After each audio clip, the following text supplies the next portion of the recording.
നമസ്കാരം, ഷെക്കന വേൾഡ് ടുഡേയിലേക്ക് ഏവർക്കും സ്വാഗതം.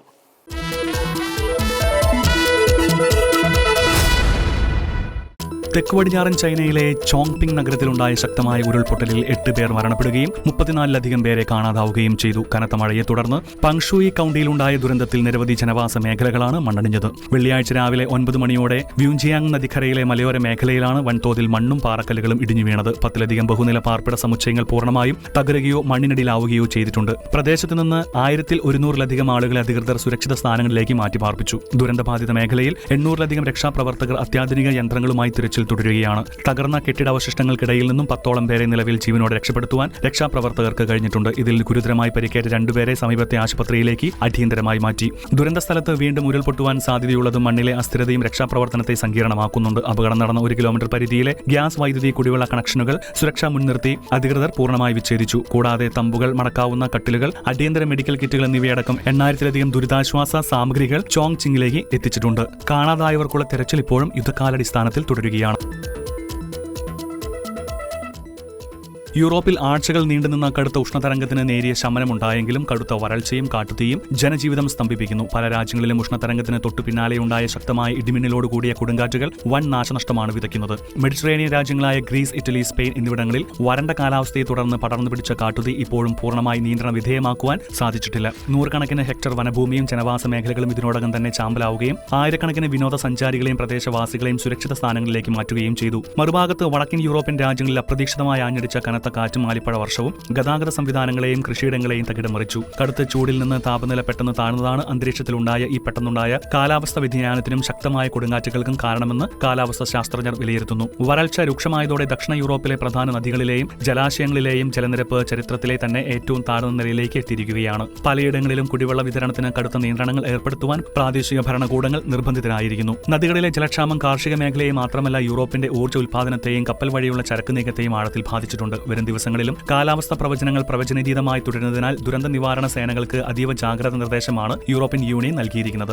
ആഗോളതാപനത്തിന് നേരിട്ടുള്ള ആഘാതമാണ് യൂറോപ്പ് ഇപ്പോൾ അനുഭവിക്കുന്നതെന്നും ഹരിതഗൃഹ വാതകങ്ങളുടെ പുറന്തള്ളൽ കുറയ്ക്കാത്ത പക്ഷം ഇത്തരം പ്രതിഭാസങ്ങൾ ആവർത്തിക്കുമെന്നും പരിസ്ഥിതി സംഘടനകൾ മുന്നറിയിപ്പ് നൽകുന്നു. തുടർച്ചയായി ഉണ്ടാകുന്ന ഈ പ്രകൃതി ദുരന്തങ്ങൾ യൂറോപ്യൻ സമ്പദ് വ്യവസ്ഥയ്ക്ക് വൻ സാമ്പത്തിക ബാധ്യതയാണ് വരുത്തിവെക്കുന്നത്.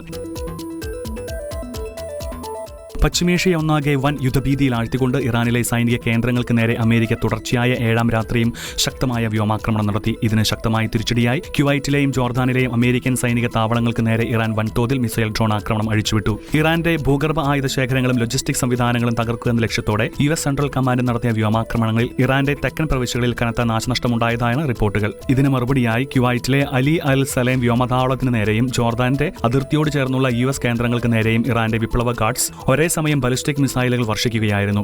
മിസൈലുകളിൽ ഭൂരിഭാഗവും തങ്ങളുടെ വ്യോമപ്രതിരോധ സംവിധാനങ്ങൾ തകർത്തതായി അമേരിക്ക അവകാശപ്പെടുന്നുണ്ടെങ്കിലും സൈനിക താവളങ്ങൾക്ക് ഭാഗികമായ നാശനഷ്ടങ്ങൾ സംഭവിച്ചിട്ടുണ്ട്. മേഖലയിൽ US ഏർപ്പെടുത്തിയ കപ്പൽ ഉപരോധങ്ങളെ തകർക്കുവാൻ ഇറാൻ സായുധസേന ശ്രമിച്ചതോടെയാണ് ഇരു വിഭാഗവും തമ്മിലുള്ള പോരാട്ടം നിയന്ത്രണാതീതമായ ഘട്ടത്തിലേക്ക് നീങ്ങിയത്. ഹോർമോസ് കടലിടുക്കിലൂടെയുള്ള അന്താരാഷ്ട്ര ചരക്ക് കപ്പൽ ഗതാഗതം പൂർണ്ണമായി തടസ്സപ്പെടുത്തുമെന്ന ആശങ്ക ശക്തമായതോടെ ആഗോള എണ്ണവിലയിൽ വൻ വർധനവാണ് രേഖപ്പെടുത്തിയിരിക്കുന്നത്. മേഖലയിലുടനീളം 50,000-ലധികം അമേരിക്കൻ സൈനികർ അതീവ ജാഗ്രതയോടെ പോരാട്ടത്തിന് സജ്ജമായി തുടരുകയാണെന്ന് പെന്റഗൺ വ്യക്തമാക്കി. ഇറാന്റെ പരമാധികാരത്തിന് മേലുള്ള കടന്നുകയറ്റത്തിന് അമേരിക്ക വലിയ വില നൽകേണ്ടി വരുമെന്നും ആക്രമണം തുടർന്നാൽ US താവളങ്ങളെ ഇനിയും ലക്ഷ്യമിടുമെന്നും ഇറാൻ വിപ്ലവ ഗാർഡ്സ് കടുത്ത മുന്നറിയിപ്പ് നൽകി കഴിഞ്ഞു. മറുഭാഗത്ത് തങ്ങളുടെ സൈനികർക്കും സഖ്യകക്ഷികൾക്കും നേരെ ഉണ്ടാകുന്ന യാതൊരു നീക്കത്തിനെയും ശക്തമായ സൈനിക കരുത്തോടെ നേരിടുമെന്ന് US പ്രതിരോധ മന്ത്രാലയം വ്യക്തമാക്കി. പശ്ചിമേഷ്യയിലെ മറ്റ് അറബ് രാഷ്ട്രങ്ങളിലേക്കും സംഘർഷം പടരാതിരിക്കുവാൻ ഐക്യരാഷ്ട്രസഭയുടെ നേതൃത്വത്തിൽ അടിയന്തര നയതന്ത്ര നീക്കങ്ങൾ ആരംഭിച്ചിട്ടുണ്ടെങ്കിലും ഇരുപക്ഷവും പിൻവാങ്ങിയാൽ തയ്യാറാകാത്തത് പ്രതിസന്ധി ഇരട്ടിയാക്കുന്നു.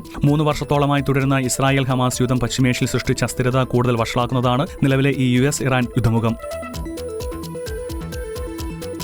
ഇസ്രായേലിൽ രാഷ്ട്രീയ അനിശ്ചിതത്വങ്ങൾക്ക് വിരാമമിട്ടുകൊണ്ട് ഭരണകക്ഷിയായ നെസറ്റ് പാർലമെന്റ് ഔദ്യോഗികമായി പിരിച്ചുവിട്ടു. ഒക്ടോബർ 27-ന് രാജ്യത്ത് പുതിയ പൊതുതെരഞ്ഞെടുപ്പ് നടക്കുമെന്ന് പാർലമെന്റ് സ്പീക്കർ അമീർ ഒഹാന സ്ഥിരീകരിച്ചു. പ്രധാനമന്ത്രി ബെഞ്ചമിൻ നെതന്യാഹുവിന്റെ ഭരണസഖ്യം തങ്ങളുടെ കാലാവധി പൂർത്തിയാകുന്ന അവസാന നിമിഷങ്ങളിൽ നിർണായകമായ നിരവധി ബില്ലുകൾ പാസാക്കിയ ശേഷമാണ് പിരിഞ്ഞത്.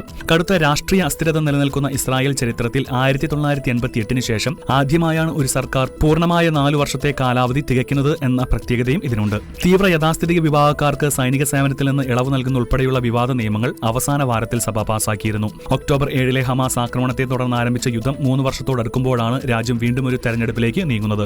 ഭരണവിരുദ്ധ വികാരം ശക്തമായ സാഹചര്യത്തിൽ അധികാരം നിലനിർത്തുവാൻ പ്രധാനമന്ത്രി നെതന്യാഹു കടുത്ത വെല്ലുവിളിയാണ് നേരിടുന്നത്. നിലവിലെ രാഷ്ട്രീയ സാഹചര്യങ്ങൾ മുൻ പ്രധാനമന്ത്രി നഫ്താലി ബെന്നറ്റിന്റെ നേതൃത്വത്തിലുള്ള പ്രതിപക്ഷ സഖ്യത്തിന് അനുകൂലമാണെന്നാണ് പുറത്തുവരുന്ന സർവേകൾ സൂചിപ്പിക്കുന്നത്.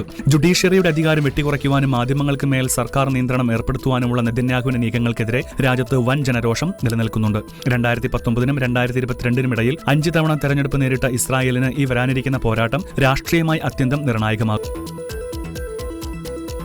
മെക്സിക്കോ ഗ്വാട്ടിമല അതിർത്തിയിലെ പസഫിക് തീരത്ത് തീവ്രത രേഖപ്പെടുത്തിയ ശക്തമായ ഭൂചലനം അനുഭവപ്പെട്ടു. റിക്ടർ സ്കെയിലിൽ 7.3 തീവ്രത രേഖപ്പെടുത്തിയ ഭൂകമ്പത്തെ തുടർന്ന് പസഫിക് തീരപ്രദേശങ്ങളിൽ സുനാമി മുന്നറിയിപ്പും പുറപ്പെടുവിച്ചിട്ടുണ്ട്. മെക്സിക്കോയിലെ ചിയാപാസ് തീരത്തിലുള്ള അക്യുലാസ് സെർദാനിൽ നിന്നും 48 കിലോമീറ്റർ മാറിയാണ് ഭൂചലനത്തിന്റെ പ്രഭാവ കേന്ദ്രം അടയാളപ്പെടുത്തിയത്. മെക്സിക്കോ സിറ്റി മുതൽ എൽ സാൽവദോർ വരെയുള്ള വൻ പ്രദേശങ്ങളിൽ സെക്കൻഡുകളോളം നീണ്ടുനിന്ന ശക്തമായ പ്രകമ്പനമാണ് അനുഭവപ്പെട്ടത്. ഭൂകമ്പത്തിന് തൊട്ടുമുൻപ് കടലിൽ ചെറിയ രീതിയിലുള്ള ചലനങ്ങൾ ഉണ്ടായതായും അതിനുശേഷം റിക്ടർ സ്കെയിലിൽ 5 മുതൽ 6 വരെ തീവ്രതയുള്ള 10ഓളം തുടർചലനങ്ങൾ രേഖപ്പെടുത്തിയതായും US ജിയോളജിക്കൽ സർവേ വ്യക്തമാക്കി. മെക്സിക്കോയുടെ തെക്കൻ അതിർത്തി നഗരമായ തബച്ചുലയിൽ പ്രകമ്പനം ശക്തമായതോടെ ആശുപത്രിയിൽ നിന്നും ഓഫീസുകളിൽ നിന്നും ആളുകൾ പരിഭ്രാന്തരായ കൂട്ടത്തോടെ തുറസായ സ്ഥലങ്ങളിലേക്ക് മാറി. ഭൂചലനത്തെ തുടർന്ന് ഇരു രാജ്യങ്ങളും വലിയ രീതിയിലുള്ള നാശനഷ്ടങ്ങളോ ജീവഹാനിയോ ഇതുവരെ റിപ്പോർട്ട് ചെയ്യപ്പെട്ടിട്ടില്ല. ഏതാനും പേർക്ക് നിസാര പരിക്കേറ്റതായും ചില കെട്ടിടങ്ങൾക്ക് വിള്ളലുകൾ വീണതായും പ്രാഥമിക വിവരങ്ങൾ സൂചിപ്പിക്കുന്നു. അതിർത്തിയിലെ സൂചിയാറ്റ് നദീതീരങ്ങളിൽ സുനാമി സാധ്യതയുള്ളതിനാൽ തീരപ്രദേശങ്ങളിൽ അതീവ ജാഗ്രതാ നിർദ്ദേശം നൽകിയിട്ടുണ്ടെന്ന് പ്രാദേശിക ഭരണകൂടം അറിയിച്ചു. അടുത്ത 6 മണിക്കൂർ നേരത്തേക്ക് ബീച്ചുകളിൽ നിന്നും കടലിൽ നിന്നും വിട്ടുനിൽക്കുവാൻ മെക്സിക്കൻ നാവികസേന ജനങ്ങൾക്ക് നിർദ്ദേശം നൽകിയിട്ടുണ്ട്. തലസ്ഥാനമായ മെക്സിക്കോ സിറ്റിയിലെ ചില കെട്ടിടങ്ങൾ കുലുങ്ങിയെങ്കിലും പ്രകമ്പനത്തിന്റെ തോത് പ്രാരംഭഘട്ടത്തിൽ നിശ്ചിത പരിധി കവിയാത്തതിനാൽ നഗരത്തിലെ ഭൂകമ്പ അപായ സൂചനാ സംവിധാനങ്ങൾ സജീവമായിട്ടില്ല. ഗ്വാട്ടിമല സിറ്റിയിൽ തിരക്കേറിയ സമയത്തുണ്ടായ ഭൂചലനം ജനങ്ങളെ ഏറെ ഭീതിയിൽ ആഴ്ത്തിയെങ്കിലും വലിയ അപകടങ്ങൾ ഒഴിവായത് ആശ്വാസമായിട്ടുണ്ട്. ബ്രിട്ടനിലെ ഭരണകക്ഷിയായ ലേബർ പാർട്ടിയുടെ പുതിയ തലവനായി ഗ്രേറ്റർ മാഞ്ചസ്റ്റർ മുൻ മേയർ ആൻഡി ബേണം എതിരില്ലാതെ തെരഞ്ഞെടുക്കപ്പെട്ടു. പാർട്ടി നേതാവായി ഔദ്യോഗികമായി പ്രഖ്യാപിക്കപ്പെട്ട അദ്ദേഹം വരുന്ന തിങ്കളാഴ്ച UK പുതിയ പ്രധാനമന്ത്രിയായി ചുമതലയേൽക്കും. കടുത്ത ആഭ്യന്തര തർക്കങ്ങൾക്കും ജനപ്രീതി ഇടിവിനും പിന്നാലെ പ്രധാനമന്ത്രി പദവി ഒഴിഞ്ഞ കീർ സ്റ്റാമറിന് പകരക്കാരനായാണ് കിങ് ഓഫ് ദി നോർത്ത് എന്നറിയപ്പെടുന്ന ആൻഡി ബേണം അധികാരത്തിലേക്ക് വരുന്നത്. കഴിഞ്ഞ മാസം നടന്ന ഉപതെരഞ്ഞെടുപ്പിലൂടെ പാർലമെന്റിലേക്ക് തിരിച്ചെത്തിയ ബേണാമിന് ലേബർ MPമാരുടെ പൂർണ്ണ പിന്തുണ ലഭിക്കുകയായിരുന്നു. ലണ്ടൻ കേന്ദ്രീകൃതമായ ഭരണാധികാരത്തെ രാജ്യത്തിന്റെ മറ്റ് പ്രാദേശിക മേഖലകളിലേക്ക് വികേന്ദ്രീകരിക്കുമെന്നും ജനങ്ങൾക്ക് പ്രതീക്ഷ നൽകുന്ന പുതിയ രാഷ്ട്രീയ ശൈലി നടപ്പിലാക്കുമെന്നും പാർട്ടി സമ്മേളനത്തെ അഭിസംബോധന ചെയ്ത് അദ്ദേഹം പ്രഖ്യാപിച്ചു. ലേബർ പാർട്ടിയിലെ ഗ്രൂപ്പ് പോരുകൾ അവസാനിപ്പിക്കുമെന്നും നയങ്ങളിൽ വ്യത്യസ്ത അഭിപ്രായമുള്ള MPമാരെ പാർട്ടിയിൽ നിന്ന് പുറത്താക്കില്ലെന്നും അദ്ദേഹം ഉറപ്പു നൽകിയിട്ടുണ്ട്. കഴിഞ്ഞ ഒരു പതിറ്റാണ്ടിനിടെ ബ്രിട്ടന്റെ പ്രധാനമന്ത്രി പദത്തിലെത്തുന്ന 7ാമത്തെ വ്യക്തിയെന്ന പ്രത്യേകതയും 56-കാരനായ ബേണാമിന് സ്വന്തമാണ്. രാജ്യത്ത് തീവ്ര വലതുപക്ഷ പാർട്ടിയായ റിഫോം UK ഉയർത്തുന്ന രാഷ്ട്രീയ വെല്ലുവിളികളെ ചെറുക്കുക എന്നതാണ് പുതിയ ലേബർ സർക്കാരിന്റെ പ്രധാന ലക്ഷ്യം. വരാനിരിക്കുന്ന 2029 പൊതു തിരഞ്ഞെടുപ്പിന് മുന്നോടിയായി ലേബർ പാർട്ടിയുടെ ജനപ്രീതി തിരിച്ചുപിടിക്കുന്നത് ബേണാമിന് വലിയ പരീക്ഷണമായിരിക്കും. UK നിലനിൽക്കുന്ന കടുത്ത ജീവിത ചെലവ് പ്രതിസന്ധി, തകർച്ച നേരിടുന്ന പൊതുജനാരോഗ്യ സംവിധാനങ്ങൾ, മന്ദഗതിയിലുള്ള സാമ്പത്തിക വളർച്ച എന്നിവ പരിഹരിക്കുവാൻ അദ്ദേഹം അടിയന്തര നടപടികൾ സ്വീകരിക്കേണ്ടതുണ്ട്. മുൻ പ്രധാനമന്ത്രി മാർഗരറ്റ് താച്ചറുടെ കാലം മുതൽ ബ്രിട്ടൻ നടപ്പിലാക്കിയ പല സാമ്പത്തിക നയങ്ങൾക്കും മാറ്റം വരുത്തുമെന്നും പൊതുഭവന നിർമ്മാണ മേഖല ശക്തിപ്പെടുത്തുമെന്നും അദ്ദേഹം സൂചന നൽകിയിട്ടുണ്ട്. പശ്ചിമേഷ്യൻ സംഘർഷങ്ങളും ഉക്രൈൻ യുദ്ധവും സൃഷ്ടിച്ച ആഗോള പ്രതിസന്ധികൾക്കിടയിൽ ആൻഡി ബേണാമിന്റെ നേതൃത്വത്തിലുള്ള പുതിയ മന്ത്രിസഭ തിങ്കളാഴ്ച ഉച്ചയോടെ 10ാം നമ്പർ ഡൌണിംഗ് സ്ട്രീറ്റിൽ ഭരണം ആരംഭിക്കും. International desk Shekinah news. പാകിസ്ഥാനിൽ പ്രായപൂർത്തിയാകാത്ത ക്രിസ്ത്യൻ പെൺകുട്ടിയെ തട്ടിക്കൊണ്ടുപോയി നിർബന്ധിത മതപരിവർത്തനത്തിന് ഇരയാക്കി വിവാഹം കഴിച്ച കേസിൽ മുൻവിധി പുനഃപരിശോധിക്കുവാൻ രാജ്യത്തെ ഫെഡറൽ ഭരണഘടനാ കോടതി തീരുമാനിച്ചു. 13 വയസ്സുകാരിയായ മരിയ ഷഹബാസിനെ തട്ടിക്കൊണ്ടുപോയ അക്രമിക്കൊപ്പം വിട്ടയച്ച കോടതിയുടെ വിവാദ ഉത്തരവാണ് ഇപ്പോൾ പുനഃപരിശോധിക്കുന്നത്. ഈ കേസിൽ കോടതിയുടെ ആദ്യവാദം കേൾക്കൽ ജൂലൈ 24 നടക്കും. കഴിഞ്ഞ വർഷം ജൂലൈയിലാണ് 30-കാരനായ ഷഫ്രിയാർ അഹമ്മദ് എന്നയാൾ ലാഹോറിൽ നിന്ന് മരിയയെ തട്ടിക്കൊണ്ടുപോയത്. തുടർന്ന് പെൺകുട്ടിയെ നിർബന്ധിതമായി ഇസ്ലാം മതത്തിലേക്ക് പരിവർത്തനം ചെയ്യുകയും വിവാഹം കഴിക്കുകയും ചെയ്തു. തങ്ങളെ വിട്ടുപിരിഞ്ഞ മകളെ തിരികെ ലഭിക്കുന്നതിനായി മാതാപിതാക്കൾ നിയമപോരാട്ടം നടത്തിയെങ്കിലും ഈ വർഷം മാർച്ചിൽ കേസ് പരിഗണിച്ച ഫെഡറൽ ഭരണഘടനാ കോടതി പെൺകുട്ടിയുടെ കസ്റ്റഡി ഭർത്താവായ അക്രമിക്ക് തന്നെ നൽകുകയായിരുന്നു. പെൺകുട്ടിയുടെ ജനന സർട്ടിഫിക്കറ്റ് പരിശോധിക്കുവാൻ വിസമ്മതിച്ച കോടതി പെൺകുട്ടിയെക്കൊണ്ട് പ്രായപൂർത്തിയായതായി അനുമാനിച്ചാണ് അന്ന് വിധി പ്രസ്താവിച്ചത്. വിവാഹ സർട്ടിഫിക്കറ്റ് വ്യാജമാണെന്ന് അന്വേഷണത്തിൽ തെളിഞ്ഞിട്ടും കോടതി അത് വകവച്ചിരുന്നില്ല. പ്രായപൂർത്തിയാകാത്ത കുട്ടികളുടെ സമ്മതത്തിന് നിയമപരമായ സാധുതയില്ലെന്ന പാകിസ്ഥാനിലെ നിലവിലെ നിയമങ്ങൾക്ക് വിരുദ്ധമായിരുന്നു കോടതിയുടെ ഈ നടപടി. ന്യൂനപക്ഷ സമുദായങ്ങളിൽ നിന്നുള്ള പെൺകുട്ടികളെ തട്ടിക്കൊണ്ടുപോയി നിർബന്ധിതമായി വിവാഹം കഴിക്കുവാൻ അക്രമികൾക്ക് ധൈര്യം നൽകുന്നതാണ് ഈ വിധിയെന്ന് ചൂണ്ടിക്കാട്ടി പാകിസ്ഥാനിലെ ക്രൈസ്തവ സംഘടനകളും ആഗോള മനുഷ്യാവകാശ ഗ്രൂപ്പായ അലയൻസ് ഡിഫെൻഡിംഗ് ഫ്രീഡവും രംഗത്തെത്തിയിരുന്നു. തുടർന്ന് ജൂലൈ 9 യൂറോപ്യൻ പാർലമെന്റ് ഈ കേസ് പ്രത്യേകം പരാമർശിച്ച് പാകിസ്ഥാനെതിരെ ഒരു പ്രമേയം പാസാക്കി. മരിയ ഷഹബാസിന് നീതി ഉറപ്പാക്കണമെന്നും മതന്യൂനപക്ഷങ്ങൾക്കെതിരായ മനുഷ്യാവകാശ ലംഘനങ്ങൾ അവസാനിപ്പിക്കുവാൻ പാകിസ്ഥാൻ സർക്കാർ തയ്യാറാകാത്ത പക്ഷം രാജ്യാന്തര വ്യാപാര ആനുകൂല്യങ്ങൾ റദ്ദാക്കുമെന്നും യൂറോപ്യൻ യൂണിയൻ മുന്നറിയിപ്പ് നൽകി. ഈ ആഗോള സമ്മർദ്ദത്തിന് പിന്നാലെയാണ് കേസ് വീണ്ടും പരിഗണിക്കുവാൻ പാകിസ്ഥാൻ പരമോന്നത കോടതി തയ്യാറായത്. International desk Shekinah news.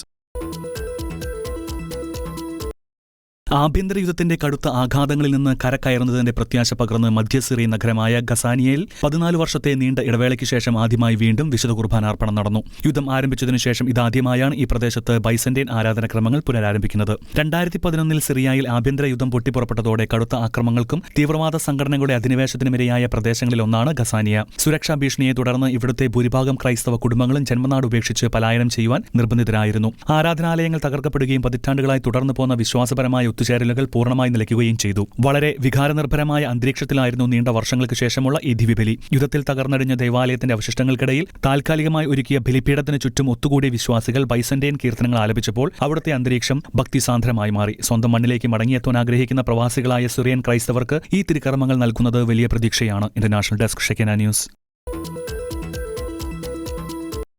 ഇറാനിൽ ഇസ്ലാം മതം ഉപേക്ഷിച്ച് കത്തോലിക്ക വിശ്വാസം സ്വീകരിച്ച ഗസൽ മാർട്സ്പെൻ എന്ന യുവതിക്ക് ടെറാനിലെ ക്രൂരതകൾക്ക് പേരുകേട്ട എവിൻ ജയിലിൽ വെച്ച് അതിക്രൂരമായ മർദ്ദനമേറ്റു. മർദ്ദനത്തിൽ ഇവരുടെ കൈയൊടിഞ്ഞതായും ജയിലിലെ മനുഷ്യാവകാശ ലംഘനങ്ങൾക്കെതിരെ പ്രതിഷേധിച്ചതിനാണ് ഉദ്യോഗസ്ഥർ ഇവരെ ക്രൂരമായി ആക്രമിച്ചതെന്നും അന്താരാഷ്ട്ര മാധ്യമങ്ങൾ റിപ്പോർട്ട് ചെയ്യുന്നു. ലണ്ടൻ ആസ്ഥാനമായി പ്രവർത്തിക്കുന്ന മനുഷ്യാവകാശ സംഘടനയായ ആർട്ടിക്കിൾ 18 ആണ് ഈ ക്രൂരതയുടെ വിവരങ്ങൾ പുറത്തുവിട്ടത്. മതപരിവർത്തനം നടത്തിയെന്ന കുറ്റം ചുമത്തി ഇറാൻ ഭരണകൂടം തടവിലാക്കിയ ഗസൽ തടവുകാരുടെ മോശം ജീവിത സാഹചര്യങ്ങൾക്കെതിരെ ജയിലിനുള്ളിൽ ശബ്ദമുയർത്തിയിരുന്നു. ഇതേ തുടർന്ന് ജയിൽ അധികൃതർ ഇവരെ ക്രൂരമായി മർദ്ദിക്കുകയും പരിക്കേറ്റ ഇവർക്ക് മതിയായ വൈദ്യസഹായം പോലും നൽകാതെ മാസങ്ങളോളം ഏകാന്ത തടവിലേക്ക് മാറ്റുകയും ചെയ്തതായാണ് പുറത്തുവരുന്ന വിവരങ്ങൾ. ഇറാനിൽ മതസ്വാതന്ത്ര്യത്തിന്മേൽ ഭരണകൂടം ഏർപ്പെടുത്തുന്ന കടുത്ത നിയന്ത്രണങ്ങളുടെയും ന്യൂനപക്ഷ വേട്ടയാടലുകളുടെയും ഒടുവിലത്തെ ഉദാഹരണമാണ് ഈ സംഭവം. വിശ്വാസത്തിന്റെ പേരിൽ മാത്രം ക്രൈസ്തവർ വേട്ടയാടപ്പെടുന്ന ഇവിടുത്തെ എവിൻ ജയിലിൽ ഇതിനു മുൻപും രാഷ്ട്രീയ തടവുകാർക്കും മതന്യൂനപക്ഷങ്ങൾക്കും നേരെ സമാനമായ മനുഷ്യാവകാശ ലംഘനങ്ങൾ റിപ്പോർട്ട് ചെയ്യപ്പെട്ടിട്ടുണ്ട്. അന്താരാഷ്ട്ര തലത്തിൽ വലിയ പ്രതിഷേധങ്ങൾക്ക് കാരണമായ ഈ സംഭവത്തിൽ ഐക്യരാഷ്ട്രസഭ ഉൾപ്പെടെയുള്ള സംഘടനകൾ അടിയന്തരമായി ഇടപെടണമെന്ന് മനുഷ്യാവകാശ പ്രവർത്തകർ ആവശ്യപ്പെടുന്നു. International desk Shekinah news. World today സമാപിക്കുന്നു. നന്ദി, നമസ്കാരം.